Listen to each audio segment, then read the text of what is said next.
Some crazy pictures from Meghan's Nigeria discount royal tour, Prince William hosting a garden party with all the cousins attending, and one update from Catherine, this and more on tonight's show. Hello and welcome back, my Royal Rogues. My name is Jesus Enrique Rosas. I'm the Royal Rogue, and tonight we have some leaked messages that allegedly suggest Meghan's visit to Nigeria could have been penned by the most daring of satirists, where the royal tour felt more like a grand theatrical production than a diplomatic visit.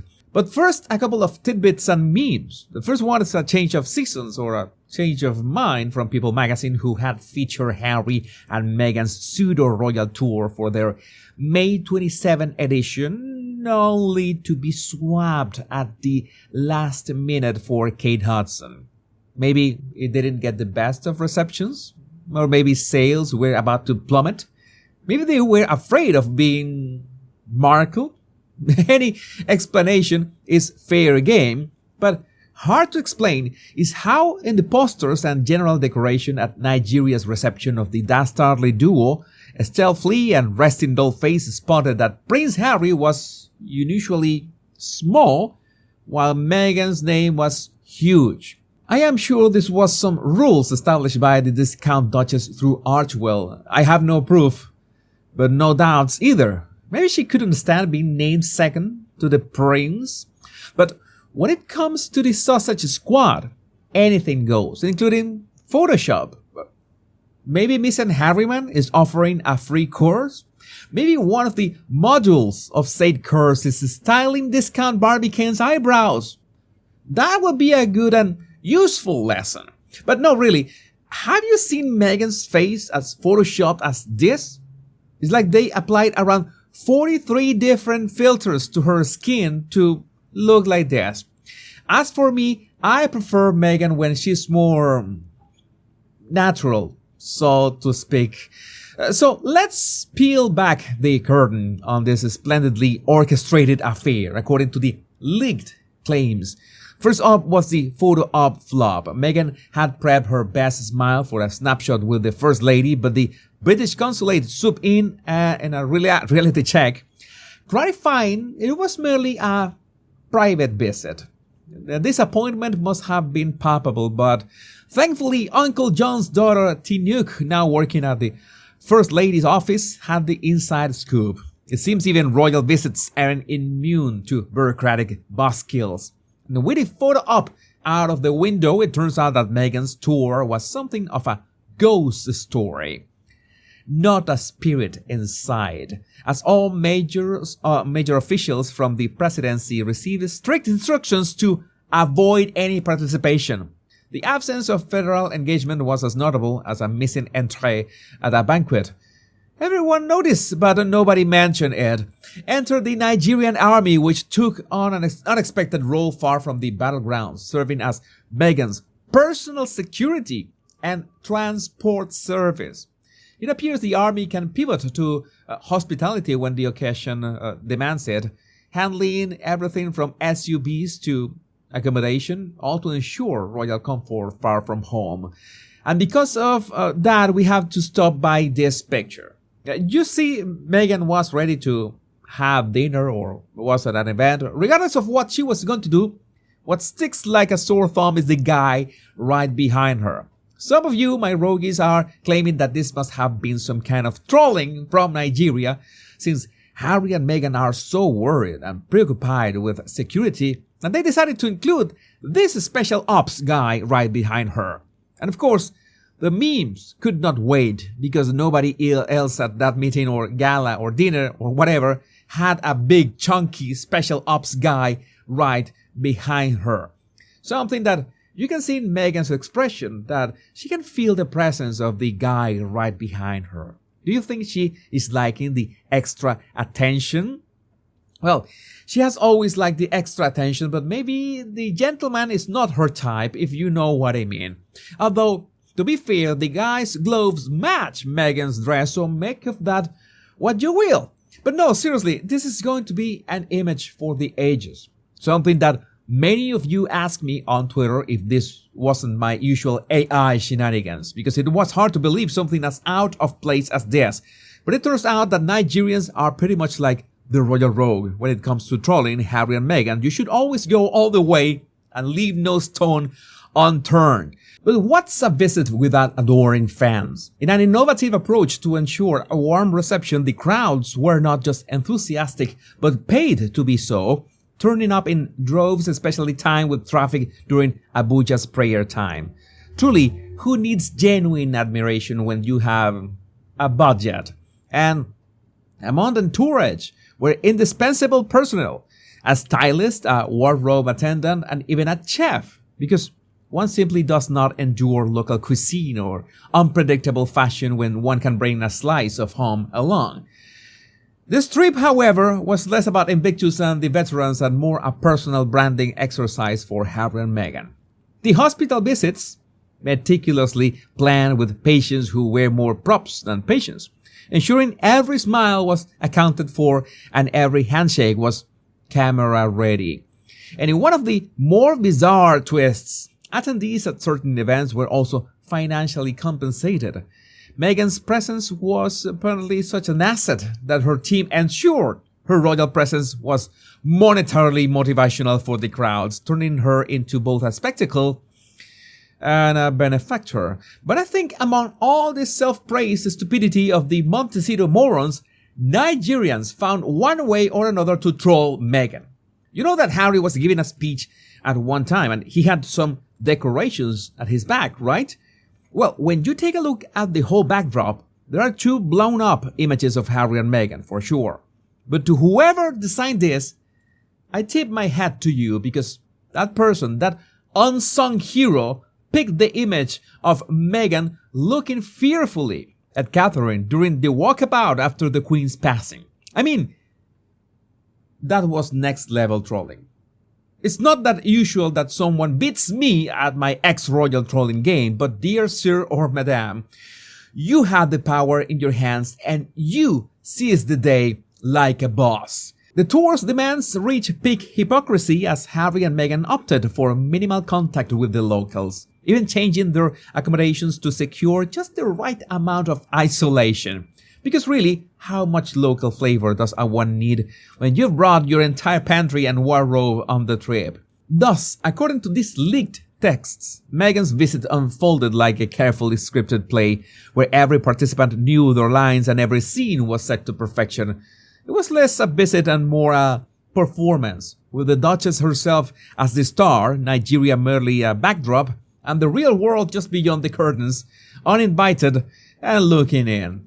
So moving on to talk about real royals, I wanted to feature these images of the Marchioness of Bath at the Cannes Film Festival, shared by the British Prince, and she looks wonderful.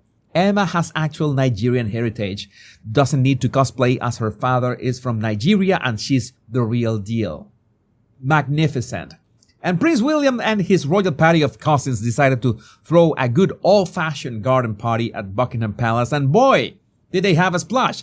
Despite the gloomy weather, Princess Beatrice, Princess Eugenie, and Zara Tindall showed up looking like a trio of pretty pastel popsicles. Beatrice rocked a bold pink dress, while Eugenie opted for a white number with a pale pink hat.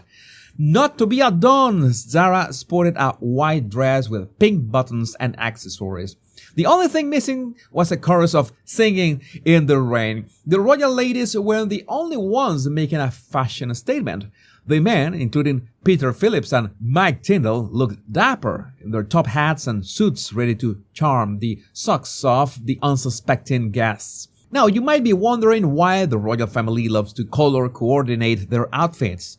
Well, according to Karen Heller, a behavioral color psychologist, it's all about presenting a united front. Apparently, donning shades of the same color says that we are a trustworthy bunch and we take our duties seriously. Queen Elizabeth, the OG color coordinator, made sure her ladies-in-waiting always looked the part. And if someone doesn't want to go with the color coordination, well, that's a red flag. You know that they don't want to be part of the team.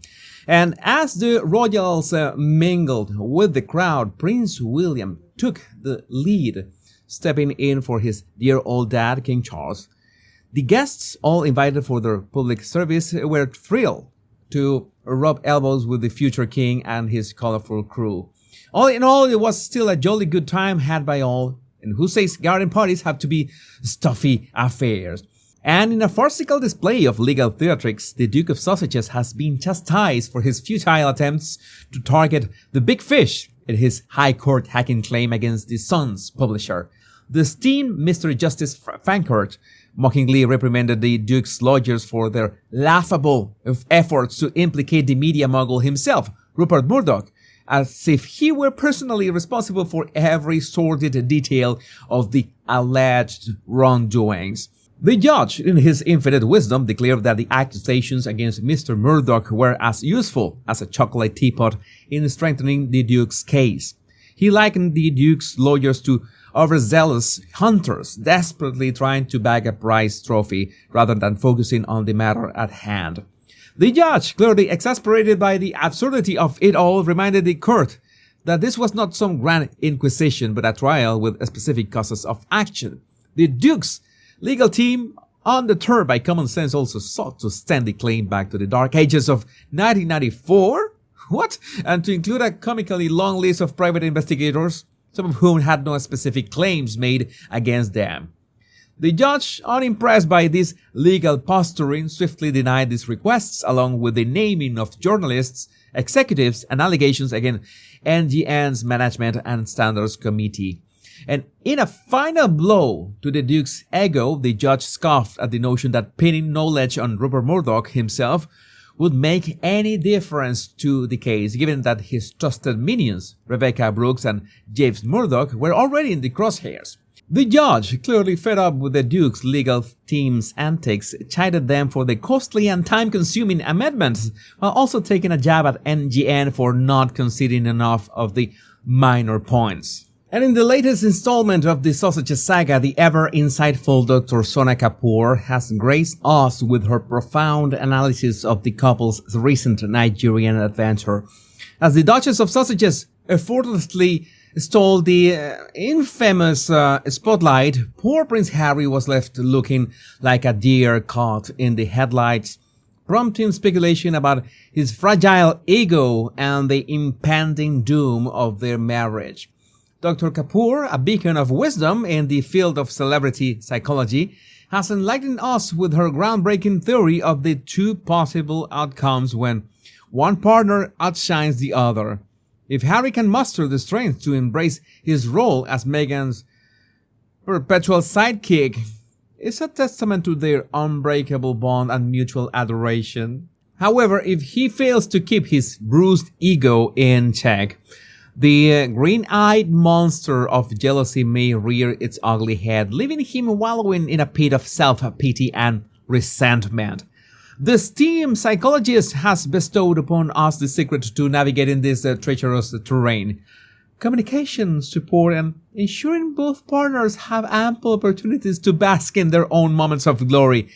Yeah, sure. One can only hope that the Sausages duo will heed this sage advice, of course, lest their fairy tale romance crumble under the weight of Harry's fragile masculinity and Meghan's blinding star power. And King Charles III and Queen Camilla decided to grace the Chelsea Flower Show with their royal presence, and boy, did they have a blast. The king, being the RHS shiny new patron, was eager to show off his green thumb and impress the horticultural world with his vast knowledge of all things leafy and blooming. As the royal couple toured the gardens under the scorching sun, Queen Camilla snuck off to the Bridgerton garden, inspired by the scandalous Netflix series. She confessed to having watched the first season, probably while sipping on some fancy tea and munching on crumpets. And the king and queen even ventured into the No Adults Allowed garden, designed by a bunch of clever kids. And despite the name, the royal duo managed to sneak in, and the king imparted his wisdom, declaring that eating homegrown veggies is the bee's knees. The children, clearly impressed by their royal visitors, bestowed upon them the prestigious titles of King of the Compost and Queen of the Bees. Talk about a royal honor. And despite the warm and wet winter causing some plants to flower early and designers to have mini meltdowns, the Chelsea Flower Show is set to welcome over 150,000 visitors in the next 5 days. But if you can't make it in person, don't worry, the BBC has got you covered with 8 days of non-stop coverage so you can enjoy the floral extravaganza from the comfort of your own garden. And thanks to Alice Loxton for sharing a very well-made video at the Philip Mall Gallery to unveil the new portrait of the king. And, well, yes, you know that I have conflicting opinions about this piece that you must have watched already on my Body Language Guide channel, but this video proves that the painting is way more red than we first thought. And it's also huge. Now, I need to praise the gallery for having what seems black or dark gray walls, because that helps appreciate color and contrast of artworks. But regardless of your opinion, it would be a great idea to drop by the gallery to take a look for yourself. And while Catherine is still recovering away from the public eye, her early years foundation has been chugging along, launching a report that basically says that businesses should invest in kids' early years. The princess, being the trooper she is, managed to get briefed on the report. Christian Guy, the project's head honcho, said that Kate's super pumped about the foundation's campaign and it's full steam ahead, even if she's recovering. The report, put together by some bigwigs from companies like NatWest, Aviva and Deloitte, claims that if the UK gets its act together on early childhood education, the economy could rake in a cool £45 billion per year. Not too shabby. The report also suggests that employers should help out parents with young kids by offering flexible work hours and childcare assistance. Emma Franklin from Deloitte coined the term parenting out loud, which basically means letting parents vent about the chaos of juggling work and family life without judgment. So while the Princess of Wales continues her valiant battle against cancer, her early years campaign is marching on, determined to make life a little easier for parents and give kids a better shot at success. But Rogues, I would love to know what you think about this in the comments. My name is Jesus Enrique Rosas. I'm the Royal Rogue, and remember, much love and bliss.